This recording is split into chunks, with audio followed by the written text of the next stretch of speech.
इस audio book में हम बायोलॉजिकल क्लासिफिकेशन को इजी और रिलैक्स्ड वे में समझेंगे। आज हम देखेंगे कि कैसे साइंटिस्ट्स ने इस विशाल जीवों की दुनिया को ऑर्गेनाइज किया है।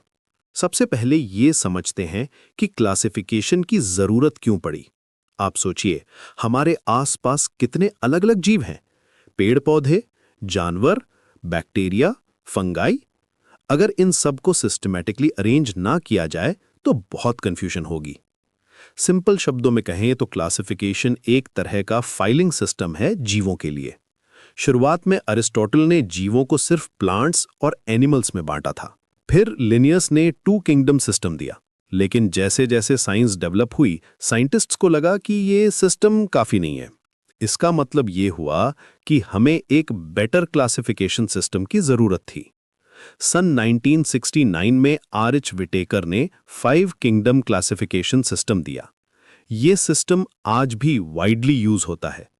विटेकर ने 5 क्राइटेरिया के बेस पर यह क्लासिफिकेशन की थी: cell structure, body organisation, mode of nutrition, reproduction और फाइलोजेनेटिक रिलेशनशिप्स। इस पॉइंट को याद रखना कि ये 5 किंगडम्स हैं: मोनेरा, प्रोटिस्टा, फंगाई, प्लांटे और एनिमेलिया। अब हम डिटेल में हर किंगडम को समझते हैं। सबसे पहले किंगडम मोनेरा की बात करते हैं। यह सबसे प्रिमिटिव किंगडम है जिसमें प्रोकैरियोटिक ऑर्गेनिजम्स आते हैं। प्रोकैरियोटिक का मतलब है कि इनमें वेल डिफाइंड न्यूक्लियस नहीं होता। यहां मेनली बैक्टीरिया आते हैं। बैक्टीरिया बहुत इंटरेस्टिंग ऑर्गेनिजम्स हैं। ये कॉस्मोपॉलिटन है, मतलब हर जगह मिलते हैं, सॉइल में, वाटर में, एक्सट्रीम कंडीशंस में भी। माइकोप्लाज्मा सबसे छोटे लिविंग सेल्स हैं जो केवल 0.3 माइक्रोमीटर के होते हैं। इनमें सेल वॉल नहीं होती और ये ऑक्सीजन के बिना भी सर्वाइव कर सकते हैं। मोनेरा को 2 ग्रुप्स में बांटा गया है: आर्कीबैक्टीरिया और you bacteria. Archaebacteria extreme conditions में रहते हैं, जैसे हॉट स्प्रिंग्स, सॉल्टी एरियाज। इनका मेटाबॉलिज्म बहुत यूनिक होता है। यू बैक्टीरिया को ट्रू बैक्टीरिया कहते हैं और ये हमारे आसपास कॉमनली मिलते हैं। बैक्टीरिया की न्यूट्रिशन के हिसाब से भी कैटेगरीज हैं। ऑटोट्रॉफिक बैक्टीरिया अपना फूड खुद बनाते हैं, जैसे साइबोबैक्टीरिया। हेटरोट्रॉफिक बैक्टीरिया दूसरों पर डिपेंड करते हैं। कुछ बैक्टीरिया जैसे नॉस्टॉक और एनाबेना एटमॉस्फेरिक नाइट्रोजन को फिक्स करते हैं अपने हेट्रोसिस्ट्स में। अब छोटा सा एमसीक्यू सेक्शन करते हैं। पहला क्वेश्चन, माइकोप्लाज्मा की सबसे इंपॉर्टेंट कैरेक्टरिस्टिक क्या है? ए, सेल वॉल प्रेजेंट होती है।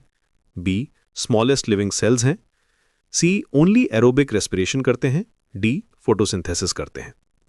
सही जवाब है बी, ये स्मॉलेस्ट लिविंग सेल्स हैं और इनमें सेल वॉल नहीं होती। दूसरा क्वेश्चन, आर्कीबैक्टीरिया कहाँ मिलते हैं? ए, नॉर्मल सॉइल में। बी, फ्रेश वाटर में। सी, एक्सट्रीम कंडीशंस में। डी, ह्यूमन बॉडी में। सही जवाब है सी, ये एक्सट्रीम कंडीशंस जैसे हॉट स्प्रिंग्स और सॉल्टी एरियाज में मिलते हैं। अब किंगडम प्रोटिस्टा के बारे में बात करते हैं। ये यूनिसेल्युलर यूकैरियोटिक ऑर्गेनिजम्स का किंगडम है। यूकैरियोटिक का मतलब है कि इनमें वेल डिफाइंड न्यूक्लियस होता है। प्रोटिस्टा एक तरह से लिंक का काम करता है प्रोकैरियोट्स और कॉम्प्लेक्स मल्टी सेल्युलर ऑर्गेनिजम्स के बीच। प्रोटिस्टा में कई इंटरेस्टिंग ग्रुप्स आते हैं। सबसे पहले क्राइसोफाइट्स की बात करते हैं। इनमें डायटम्स आते हैं जो चीफ प्रोड्यूसर्स ऑफ ओशंस कहलाते हैं। डायटम्स के सेल वॉल्स में सिलिका होता है और ये बहुत ब्यूटीफुल पैटर्न्स बनाते हैं। जब ये मरते हैं तो डायटोमेशियस अर्थ बनता है जो कमर्शियली यूजफुल होता है। डायनोफ्लैजिलेट्स भी बहुत फैसिनेटिंग हैं। ये मोस्टली मरीन होते हैं और इनमें से कुछ बायोल्यूमिनेसेंट भी होते हैं। गोनियालेक्स एक फेमस डायनोफ्लैजिलेट है जो रेड टाइड्स का कारण बनता है। ये सेक्सी टॉक्सिन सिक्रेट करता है जो बहुत टॉक्सिक होते हैं। यूग्लिनॉइड्स बहुत यूनिक हैं क्योंकि ये मिक्सोट्रॉफिक होते हैं। सिंपल शब्दों में ये लाइट में फोटोसिंथेसिस कर सकते हैं और डार्क में हेट्रोट्रॉफिक बन जाते हैं। यूग्लिना इसका बेस्ट एग्जाम्पल है।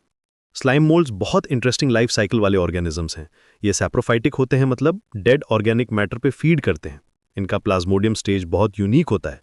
प्रोटोजोन्स को प्रिमिटिव रिलेटिव्स ऑफ एनिमल्स कहा जाता है। इनमें अमीबा, पैरामीशियम जैसे ऑर्गेनिजम्स आते हैं। ये हेट्रोट्रॉफिक होते हैं और different modes of locomotion use करते हैं। अब एमसीक्यू टाइम है।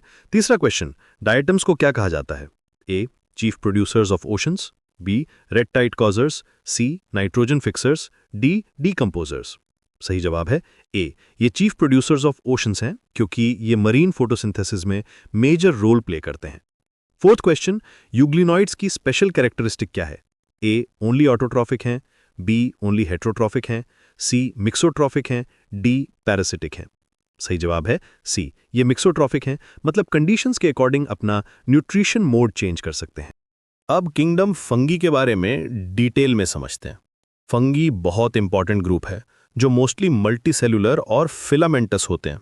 एक्सेप्शन है यीस्ट जो यूनिसेलुलर होता है। फंगी की बॉडी को माइसीलियम कहते हैं जो हाईफेज से बनी होती है। फंगी हेट्रोट्रॉफिक होते हैं और ये मेनली सेप्रोफाइटिक न्यूट्रिशन फॉलो करते हैं। इसका मतलब ये हुआ कि ये डेड ऑर्गेनिक मैटर को डीकम्पोज करते हैं। कुछ फंगी पैरासिटिक भी होते हैं और कुछ सिम्बायोटिक रिलेशनशिप्स बनाते हैं। फंगी का रिप्रोडक्शन बहुत इंटरेस्टिंग होता है। ये 3 तरीकों से रिप्रोड्यूस करते हैं: वेजिटेटिव, एसेक्सुअल और sexual. Vegetative reproduction fragmentation, fission या बडिंग से होता है। एसेक्सुअल रिप्रोडक्शन में स्पोर्स बनते हैं। सेक्सुअल रिप्रोडक्शन में डिफरेंट टाइप्स के स्पोर्स बनते हैं। फंगी को 4 मेन क्लासेस में डिवाइड किया गया है। फाइकोमाइसिटीज को लोअर फंगी भी कहते हैं। इनमें म्यूकर, राइजोपस जैसे ब्रेड मोल्ड्स आते हैं। एस्कोमाइसिटीज में सैक फंगी आते हैं जैसे यीस्ट, पेनिसिलियम। बेसिडियोमाइसिटीज में क्लब फंगी आते हैं जैसे मशरूम्स। ड्यूटरोमाइसिटीज को इम्परफेक्ट फंगी कहते हैं क्योंकि इनमें सेक्सुअल रिप्रोडक्शन नहीं देखा गया है। फंगी का इकोनॉमिक इंपॉर्टेंस बहुत ज़्यादा है। यीस्ट ब्रेड बनाने में यूज होता है। पेनिसिलियम से एंटीबायोटिक मिलती है। मशरूम्स फूड के रूप में यूज होते हैं, लेकिन कुछ फंगी हार्मफुल भी होते हैं जो क्रॉप्स को डैमेज करते हैं। 5वां क्वेश्चन, फंगी की बॉडी को क्या कहते हैं? ए थैलस, बी माइसीलियम, सी प्लाज्मोडियम, डी कॉलोनी। सही जवाब है बी, फंगी की बॉडी को माइसीलियम कहते हैं जो हाइफे के नेटवर्क से बनी होती है। 6वां क्वेश्चन, ड्यूट्रोमाइसिटिस को क्यों इम्परफेक्ट फंगी कहते हैं? ए इनकम्प्लीट स्ट्रक्चर होती है, बी सेक्सुअल रिप्रोडक्शन नहीं देखा गया, सी पैरासिटिक होते हैं, डी यूनिसेलुलर होते हैं। सही जवाब है बी, इनमें सेक्सुअल रिप्रोडक्शन ऑब्जर्व नहीं हुआ है, इसलिए इन्हें इम्परफेक्ट या फंगी इम्परफेक्टस कहते हैं। अब किंगडम प्लांटे के बारे में बात करते हैं। ये यूकैरियोटिक ऑर्गेनिजम्स हैं जिनमें क्लोरोफिल होता है। प्लांट्स ऑटोट्रॉफिक होते हैं, मतलब फोटोसिंथेसिस करके अपना फूड बनाते हैं। प्लांट्स में सेल वॉल होती है जो सेल्यूलोज की बनी होती है। प्लांट्स का क्लासिफिकेशन बहुत डिटेल्ड है। इसमें एल्गी से लेकर फ्लावरिंग प्लांट्स तक सब आते हैं। एल्गी सिंपल प्लांट्स हैं जो मेनली एक्वेटिक होते हैं। ब्रायोफाइट्स को एम्फीबियंस ऑफ प्लांट किंगडम कहते हैं। टेरिडोफाइट्स में फर्न्स आते हैं। जिम्नोस्पर्म्स में नेकेड सीड प्लांट्स आते हैं। एंजियोस्पर्म्स में फ्लावरिंग प्लांट्स आते हैं। प्लांट्स का इकोलॉजिकल इंपॉर्टेंस बहुत ज़्यादा है। ये ऑक्सीजन प्रोड्यूस करते हैं, कार्बन डाइऑक्साइड एब्जॉर्ब करते हैं और फूड चेन का बेस बनाते हैं। इकोनॉमिक इंपॉर्टेंस भी बहुत है।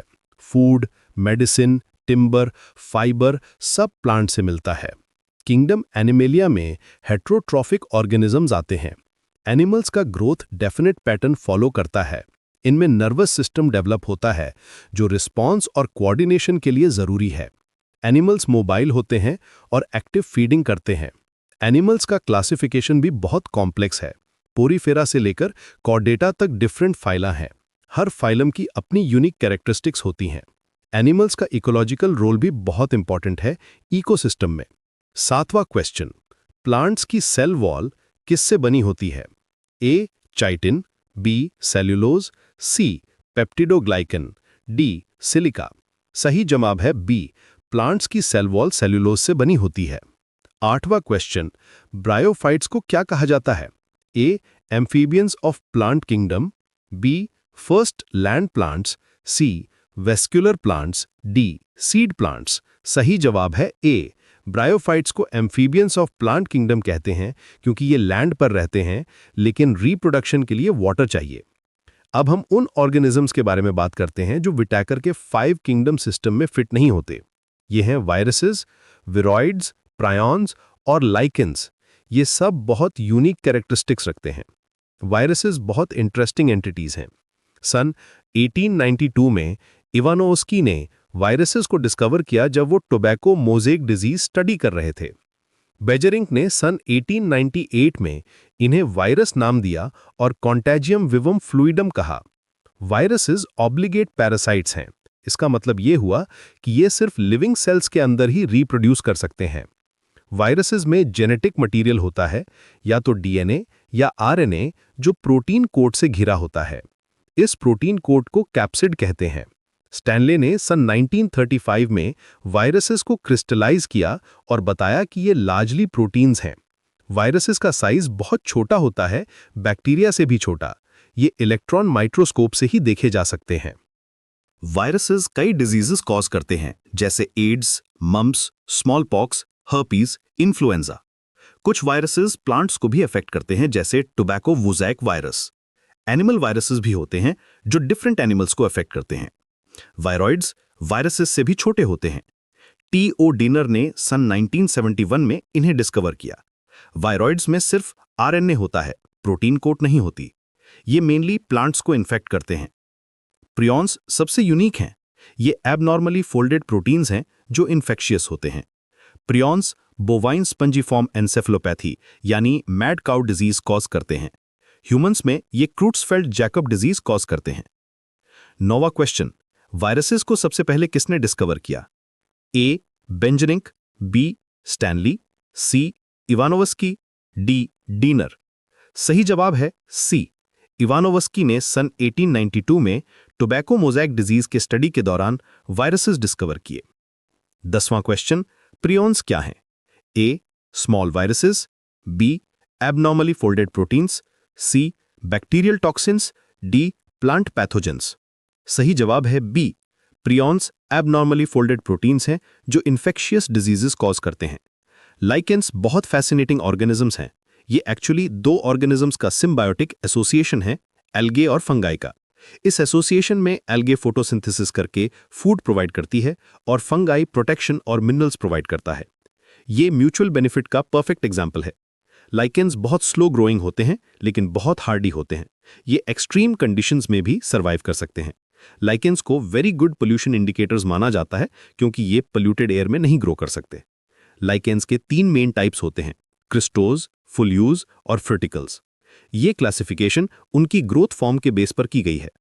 लाइकेंस का इकोलॉजिकल इंपॉर्टेंस बहुत है।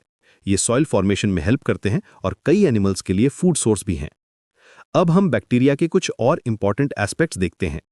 बैक्टीरिया का मेटाबॉलिक डाइवर्सिटी बहुत ज्यादा है। कुछ बैक्टीरिया एरोबिक रेस्पिरेशन करते हैं, कुछ एनारोबिक, कुछ फर्मेंटेशन करते हैं।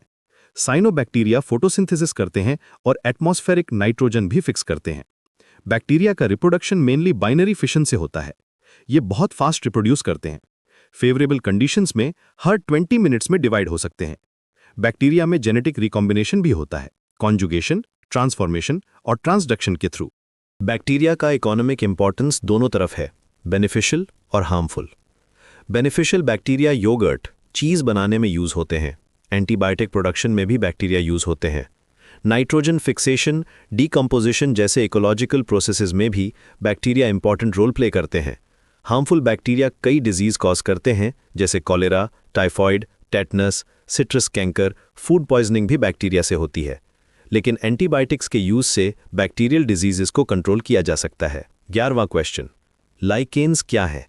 ए. Single organism, B. एल्गे और फंगाई का symbiotic association, C. Type of moss, D. Parasitic plant. सही जवाब है बी। लाइकेन्स एल्गे और फंगाई का सिम्बायोटिक एसोसिएशन है जहां दोनों को म्यूचुअल बेनिफिट होता है। 12वां क्वेश्चन, साइनोबैक्टीरिया की स्पेशल एबिलिटी क्या है? A. Only photosynthesis, B. Only nitrogen fixation, C. Photosynthesis और नाइट्रोजन फिक्सेशन दोनों, डी. फर्मेंटेशन। सही जवाब है सी। साइनोबैक्टीरिया फोटोसिंथेसिस भी करते हैं और एटमॉस्फेरिक नाइट्रोजन भी फिक्स करते हैं। अब हम प्रोटिस्टा के कुछ और इंटरेस्टिंग एस्पेक्ट्स देखते हैं। प्रोटिस्टा में बहुत डाइवर्सिटी है। कुछ प्लांट लाइक हैं, कुछ एनिमल लाइक और कुछ फंगी लाइक। ये डाइवर्सिटी इस किंगडम की सबसे बड़ी कैरेक्टरिस्टिक है। प्रोटोजोन्स में लोकोमोशन के डिफरेंट मेथड्स हैं। अमीबा सूडोपोडिया यूज करता है, पैरामीशियम सिलिया यूज करता है, यूग्लिना फ्लैजिला यूज करता है। ये डिफरेंट लोकोमोटरी स्ट्रक्चर्स प्रोटोजोन्स की क्लासिफिकेशन में भी हेल्प करते हैं। स्लाइम मोल्ड्स का लाइफ साइकिल बहुत कॉम्प्लेक्स होता है। इनमें प्लाज्मोडियम स्टेज होता है जो मल्टी न्यूक्लिएट मास होता है। अनफेवरेबल कंडीशंस में ये फ्रूटिंग बॉडीज बनाते हैं जो स्पोर्स प्रोड्यूस करती हैं। प्रोटिस्टा का इकोलॉजिकल इंपॉर्टेंस भी बहुत है। मरीन प्रोटिस्ट्स प्राइमरी प्रोड्यूसर्स का रोल प्ले करते हैं। डीकॉम्पोजिशन में भी कुछ प्रोटिस्ट हेल्प करते हैं। फूड चेन में भी इंपॉर्टेंट पोजीशन रखते हैं। फंगाई के रिप्रोडक्शन के बारे में और डिटेल में समझते हैं। सेक्सुअल रिप्रोडक्शन में डिफरेंट फंगी में डिफरेंट टाइप्स के सेक्सुअल स्पोर्स बनते हैं। एस्कोमाइसिट्स में एस्कोस्पोर्स बनते हैं, बेसिडियोमाइसिट्स में बेसिडियोस्पोर्स बनते हैं, जाइगोमाइसिट्स में जाइगोस्पोर्स बनते हैं। फंगाई का सिम्बायोटिक रिलेशनशिप भी बहुत इंपॉर्टेंट है। माइकोराइजा फंगी और प्लांट रूट्स का सिम्बायोटिक एसोसिएशन है। इसमें फंगी प्लांट को मिनरल्स प्रोवाइड करता है और प्लांट फंगी को ऑर्गेनिक कंपाउंड्स देता है। ये एसोसिएशन प्लांट ग्रोथ के लिए बहुत बेनिफिशियल होता है। 13वां क्वेश्चन, अमीमा लोकोमोशन के लिए क्या यूज करता है? ए सिलिया, बी फ्लैजेला, सी सूडोपोडिया, डी सीटे। सही जवाब है सी, अमीबा लोकोमोशन के लिए सूडोपोडिया यूज करता है। 14वां क्वेश्चन, माइकोराइजा क्या है? ए फंगी का डिजीज, बी फंगी और प्लांट रूट्स का symbiotic association, C type of spore, D fungal toxin. सही जवाब है बी, माइकोराइजा फंगी और प्लांट रूट्स का म्यूचुअली बेनिफिशियल सिम्बायोटिक एसोसिएशन है। क्लासिफिकेशन सिस्टम का इवोल्यूशन भी बहुत इंटरेस्टिंग है। शुरुआत में सिर्फ मॉर्फोलॉजिकल कैरेक्टर्स के बेस पर क्लासिफिकेशन होती थी। अब मोलेकुलर टेक्निक्स भी यूज होती हैं। डीएनए सीक्वेंसिंग, प्रोटीन एनालिसिस जैसी टेक्निक से फाइलोजेनेटिक रिलेशनशिप्स बेटर अंडरस्टैंड होती हैं। मॉडर्न क्लासिफिकेशन में बायोकेमिकल और मोलेकुलर डेटा भी कंसिडर किया जाता है। इससे ऑर्गेनिजम्स के एवोल्यूशनरी रिलेशनशिप्स बेटर समझ आती हैं। क्लैडिस्टिक्स जैसी मेथड्स भी यूज होती हैं जो एवोल्यूशनरी हिस्ट्री के बेस पर क्लासिफिकेशन करती हैं। टैक्सोनॉमी में नोमेनक्लेचर भी बहुत इंपॉर्टेंट है। बाइनोमियल नोमेनक्लेचर सिस्टम लिनियस ने दिया था। इसमें हर ऑर्गेनिज्म का साइंटिफिक नेम 2 पार्ट में होता है, जीनस और स्पीशीज। ये सिस्टम इंटरनेशनली एक्सेप्टेड है। क्लासिफिकेशन का प्रैक्टिकल इंपॉर्टेंस भी बहुत है। मेडिकल फील्ड में पैथोजेनिक ऑर्गेनिजम्स की आइडेंटिफिकेशन के लिए क्लासिफिकेशन जरूरी है। एग्रीकल्चर में पेस्ट आइडेंटिफिकेशन के लिए भी क्लासिफिकेशन यूज होती है। कंजर्वेशन एफर्ट्स में भी स्पीशीज आइडेंटिफिकेशन इंपॉर्टेंट है। 15वां क्वेश्चन, बाइनोमियल नोमेनक्लेचर सिस्टम किसने दिया? ए एरिस्टोटल, बी बिटेकर, सी लिनियस, डी डार्विन। सही जवाब है सी, लिनियस ने बाइनोमियल नोमेनक्लेचर सिस्टम दिया जिसमें हर ऑर्गेनिज्म का 2 पार्ट का साइंटिफिक नेम होता है। अब हम कुछ स्पेशल केसेस देखते हैं। माइकोप्लाज्मा बहुत यूनिक बैक्टीरिया है। ये स्मॉलेस्ट लिविंग सेल्स नोन है। इनमें सेल वॉल नहीं होती, इसलिए ये प्लियोमॉर्फिक होते हैं, मतलब डिफरेंट शेप्स ले सकते हैं। ये कई डिजीज कॉज करते हैं एनिमल्स और प्लांट्स में। आर्का बैक्टीरिया की मेटाबॉलिज्म बहुत यूनिक होती है। मिथेनोजेंस मीथेन प्रोड्यूस करते हैं। हेलोफाइल्स हाई सॉल्ट कॉन्सेंट्रेशन में रहते हैं। थर्मो एसिडोफाइल्स हाई टेम्परेचर और एसिडिक कंडीशंस में सर्वाइव करते हैं। इनकी सेल वॉल कॉम्पोजिशन भी यू बैक्टीरिया से डिफरेंट होती है। वायरसेस की होस्ट स्पेसिफिसिटी भी बहुत इंपॉर्टेंट है। कुछ वायरसेस स्पेसिफिक होस्ट्स को ही इन्फेक्ट करते हैं। बैक्टीरियोफेजेस सिर्फ बैक्टीरिया को इन्फेक्ट करते हैं। प्लांट वायरसेस सिर्फ प्लांट्स को, एनिमल वायरसेस एनिमल्स को। ये स्पेसिफिसिटी वायरस के सरफेस प्रोटीन्स और होस्ट सेल रिसेप्टर्स के इंटरैक्शन पर डिपेंड करती है। प्रियॉन्स की डिस्कवरी रिलेटिवली रीसेंट है। ये traditional concept of infectious agents को चैलेंज करते हैं क्योंकि इनमें न्यूक्लिक एसिड नहीं होता, सिर्फ प्रोटीन होता है, लेकिन फिर भी इन्फेक्शियस होते हैं। ये न्यूरो डीजेनरेटिव डिजीजेस कॉज करते हैं। लाइकेंस का इकोलॉजिकल सक्सेशन में भी इंपॉर्टेंट रोल है। ये पाइनियर स्पीशीज का रोल प्ले करते हैं बेयर रॉक्स पर। स्लोली ये रॉक को वेदर करते हैं और सॉइल फॉर्मेशन में हेल्प करते हैं। इससे अदर प्लांट्स ग्रो कर सकते हैं। 16वां क्वेश्चन, आर्की बैक्टीरिया की कौन सी ग्रुप मीथेन प्रोड्यूस करती है? ए हेलोफाइल्स, बी मिथेनोजेंस, सी थर्मो एसिडोफाइल्स, डी साइनोबैक्टीरिया। सही जवाब है बी, मिथेनोजेंस मीथेन प्रोड्यूस करते हैं और ये एनारोबिक कंडीशंस में रहते हैं। क्लासिफिकेशन सिस्टम में हायरार्की भी बहुत इंपॉर्टेंट है। किंगडम सबसे ब्रॉड कैटेगरी है, फिर phylum, class, order, family, genus और स्पीशीज आते हैं। हर लेवल पर ऑर्गेनिजम्स की सिमिलैरिटी डिक्रीज होती जाती है। स्पीशीज सबसे स्पेसिफिक कैटेगरी है। टैक्सोनॉमिक हायरार्की को याद रखने के लिए निमोनिक भी यूज कर सकते हैं। King Philip came over for good soup, जो kingdom, phylum, class, order, family, genus, species को रिप्रेजेंट करता है। मॉडर्न टैक्सोनॉमी में भी कई चेंजेस आ रहे हैं। 3 डोमेन सिस्टम भी प्रपोज की गई है जिसमें बैक्टीरिया, आर्किया और यूकैरिया डोमेन्स हैं। ये मॉलिक्यूलर डेटा के बेस पर बनाई गई है। फाइलोजेनेटिक क्लासिफिकेशन भी बहुत इंपॉर्टेंट हो गई है। इसमें एवोल्यूशनरी रिलेशनशिप्स के बेस पर ऑर्गेनिजम्स को ग्रुप किया जाता है। मॉलिक्यूलर क्लॉक्स भी यूज होती हैं एवोल्यूशनरी टाइम एस्टिमेट करने के लिए। बायोडाइवर्सिटी कंजर्वेशन में भी क्लासिफिकेशन इंपॉर्टेंट रोल प्ले करती है। स्पीशीज की प्रॉपर आइडेंटिफिकेशन के बिना कंजर्वेशन एफर्ट्स इफेक्टिव नहीं हो सकते। एंडेंजर्ड स्पीशीज की लिस्टिंग भी प्रॉपर टैक्सोनॉमी पर डिपेंड करती है। 17वां क्वेश्चन, टैक्सोनॉमिक हायरार्की में सबसे स्पेसिफिक कैटेगरी कौन सी है? ए जीनस, बी फैमिली, सी स्पीशीज, डी ऑर्डर। सही जवाब है सी, स्पीशीज सबसे स्पेसिफिक टैक्सोनॉमिक कैटेगरी है। 18वां क्वेश्चन, 3 डोमेन सिस्टम में कौन से डोमेन्स हैं? A plants, animals, fungi, B bacteria, archaea, eukarya, C prokaryotes, eukaryotes, viruses, D autotrophs, heterotrophs, mixotrophs. सही जवाब है बी, 3 डोमेन सिस्टम में बैक्टीरिया, आर्किया और यूकैरिया डोमेन्स हैं। अब हम कुछ प्रैक्टिकल एप्लीकेशंस देखते हैं। मेडिकल माइक्रोबायोलॉजी में बैक्टीरियल आइडेंटिफिकेशन बहुत इंपॉर्टेंट है प्रॉपर ट्रीटमेंट के लिए। डिफरेंट बैक्टीरिया डिफरेंट एंटीबायोटिक्स के लिए सेंसिटिव होते हैं। ग्राम स्टैनिंग जैसी टेक्निक्स बैक्टीरियल आइडेंटिफिकेशन में हेल्प करती हैं। फूड माइक्रोबायोलॉजी में भी क्लासिफिकेशन इंपॉर्टेंट है। बेनिफिशियल बैक्टीरिया फूड प्रोसेसिंग में यूज होते हैं। लैक्टोबैसिलस योगर्ट बनाने में, स्ट्रेप्टोकोकस चीज बनाने में। Harmful bacteria food spoilage cause करते हैं। इन्वायरमेंटल माइक्रोबायोलॉजी में बैक्टीरिया का रोल पोल्यूशन कंट्रोल में भी देखा जाता है। बायोरेमिडिएशन में बैक्टीरिया यूज होते हैं पोल्यूटेंट्स को डिग्रेड करने के लिए। ऑयल स्पिल्स को क्लीन करने में भी बैक्टीरिया हेल्प करते हैं। एग्रीकल्चरल माइक्रोबायोलॉजी में नाइट्रोजन फिक्सिंग बैक्टीरिया बहुत इंपॉर्टेंट है। राइजोबियम लेग्यूम प्लांट्स के साथ सिम्बायोटिक रिलेशनशिप बनाता है। Azotobacter free living nitrogen fixer है। ये बैक्टीरिया सॉइल फर्टिलिटी मेंटेन करने में हेल्प करते हैं। बायोटेक्नोलॉजी में भी माइक्रो ऑर्गेनिजम्स का एक्सटेंसिव यूज होता है। रिकॉम्बिनेंट डीएनए टेक्नोलॉजी में बैक्टीरिया होस्ट के रूप में यूज होते हैं। इंसुलिन, ग्रोथ हार्मोन जैसी मेडिसिन्स बैक्टीरिया में प्रोड्यूस की जाती हैं। 19वां क्वेश्चन, राइजोबियम का क्या रोल है?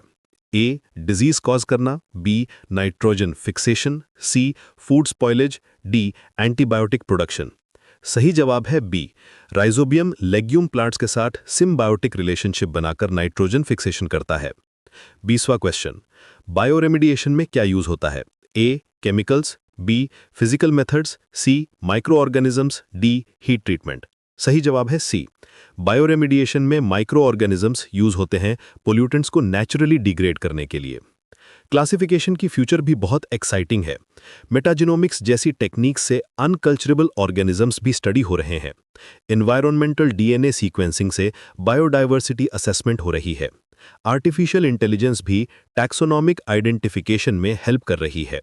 मॉलिक्यूलर बार कोडिंग भी एक नई टेक्निक है स्पीशीज आइडेंटिफिकेशन के लिए। इसमें स्पेसिफिक डीएनए सीक्वेंसेस यूज होती हैं स्पीशीज को आइडेंटिफाई करने के लिए। ये ट्रेडिशनल मॉर्फोलॉजिकल आइडेंटिफिकेशन से ज़्यादा एक्यूरेट होती है। सिटीजन साइंस भी टैक्सोनॉमी में कंट्रीब्यूट कर रही है। आई नेचुरलिस्ट जैसे प्लेटफॉर्म्स पर कॉमन पीपल भी स्पीशीज आइडेंटिफिकेशन में हेल्प कर रहे हैं। ये बायोडाइवर्सिटी डॉक्यूमेंटेशन में बहुत हेल्पफुल है। क्लाइमेट चेंज भी स्पीशीज डिस्ट्रीब्यूशन को अफेक्ट कर रही है। इससे टैक्सोनॉमिक स्टडीज भी इम्पैक्ट हो रही हैं। न्यू हैबिटेट्स में स्पीशीज के अडेप्टेशन को स्टडी करना भी इंपॉर्टेंट हो गया है। कॉन्जर्वेशन जेनेटिक्स में भी टैक्सोनॉमी इंपॉर्टेंट रोल प्ले करती है। जेनेटिक डाइवर्सिटी के असेसमेंट के लिए प्रॉपर स्पीशीज आइडेंटिफिकेशन जरूरी है। ब्रीडिंग प्रोग्राम्स में भी टैक्सोनॉमिक नॉलेज इंपॉर्टेंट है। इस तरह हमने बायोलॉजिकल क्लासिफिकेशन को सिंपल और क्लियर तरीके से समझा। हमने देखा कि कैसे R.H. विटेकर के 5 किंगडम सिस्टम ने जीवों की विविधता को सिस्टमैटिकली ऑर्गेनाइज किया। मोनेरा से लेकर एनिमेलिया तक हर किंगडम की अपनी यूनिक कैरेक्टरिस्टिक्स हैं। वायरसेस, वायरोइड्स, प्रियॉन्स जैसी एंटिटीज क्लासिफिकेशन सिस्टम को और भी इंटरेस्टिंग बनाती हैं। लाइकेंस जैसे सिम्बायोटिक एसोसिएशंस नेचर की कॉम्प्लेक्सिटी को दर्शाते हैं। क्लासिफिकेशन सिर्फ एकेडमिक एक्सरसाइज नहीं है, बल्कि प्रैक्टिकल एप्लीकेशंस भी बहुत हैं। मेडिकल फील्ड से लेकर एग्रीकल्चर तक, कंजर्वेशन से लेकर बायोटेक्नोलॉजी तक, हर जगह टैक्सोनॉमिक नॉलेज इंपॉर्टेंट है। मॉडर्न टेक्निक्स क्लासिफिकेशन को और भी एक्यूरेट और डिटेल बना रही हैं। ये नॉलेज हमें नेचर की डाइवर्सिटी को अप्रिशिएट करने में हेल्प करती है और साइंटिफिक अप्रोच डेवलप करती है। क्लासिफिकेशन सिस्टम कॉन्स्टेंटली इवॉल्व होता रहता है नई डिस्कवरीज के साथ। यही साइंस की ब्यूटी है कि ये डायनामिक है और हमेशा इंप्रूव होता रहता है।